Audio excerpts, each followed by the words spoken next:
वर्ष 2026 ची सुरुवात ही दणक्यात होणार आहे, कारण वर्षाच्या पहिल्याच दिवशी क्रांतीज्योती विद्यालय ही फिल्म रिलीज होणार आहे आणि ह्याच फिल्मचा ट्रेलर रिलीज झालाय आणि तो मला कसा वाटला या व्हिडिओमध्ये तुमच्या बरोबर त्या ट्रेलर बद्दलच बोलणार आहे.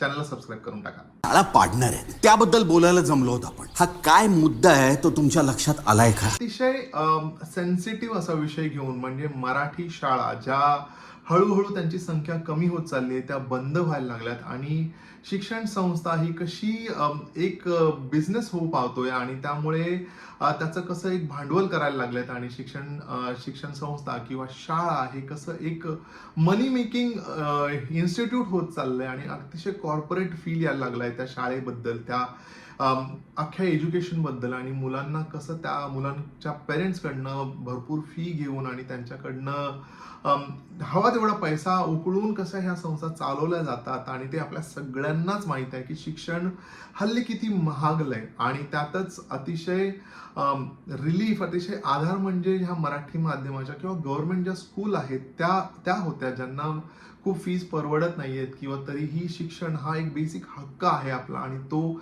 आपल्याला मिळालाच पाहिजे. पण अशा सगळ्या परिस्थितीत एका बाजूला हळूहळू या शाळांची संख्या कमी व्हायला लागली आणि त्याच मुद्द्यावर भाष्य करणारी ही फिल्म येते क्रांतीज्योती विद्यालय. मला विषय अतिशय आवडलाय.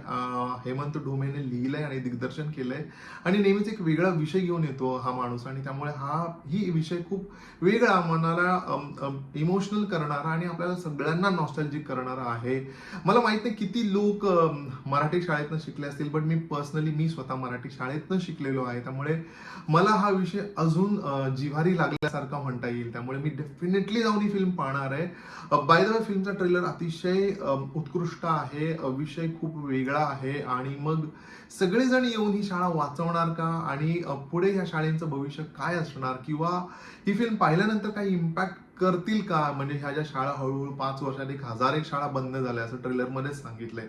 सो सगळे मिळून हे जे एफर्ट टाकतायत त्याचा समाजावर काय परिणाम होतोय का आणि हे सगळं जे सत्र सुरू झालंय शाळा बंद होण्याचं ते थांबतंय का ते बघता येईल. बट ओव्हरऑल यार खूप प्रॉमिसिंग ट्रेलर आहे, खूप प्रॉमिसिंग फिल्म देखील आहे. कास्ट अख्ख्या फिल्मची खूप छान आहे, खूप वेगवेगळे कलाकार आहेत. प्राजक्ता कोळी पहिल्यांदा मराठीमध्ये एंट्री करते आणि ऑफकोर्स तिला पाहणं एक हे राहणार आहे, उत्सुकता राहणार आहे की तिने कसं काम केलंय फ्रॉम इन्फ्लुएन्सर टू एक मराठी फुल length film. So overall very excited about this project आणि त्याचा पट्टापट तुमच्यासाठी रिव्ह्यू घेऊन येईल आणि न चुकता जायचंय आणि ट्रेलर पाहायचंय आणि मला सांगायचं की कसा वाटला तुम्हाला ट्रेलर, माझा रिव्ह्यू कसा वाटला हे देखील मला कॉमेंट करून सांगायचं आणि न विसरता चॅनलला सबस्क्राईब करायचंय. भेटूया पुढच्या रिव्ह्यू मध्ये, तोपर्यंत स्टे ट्यून्ड.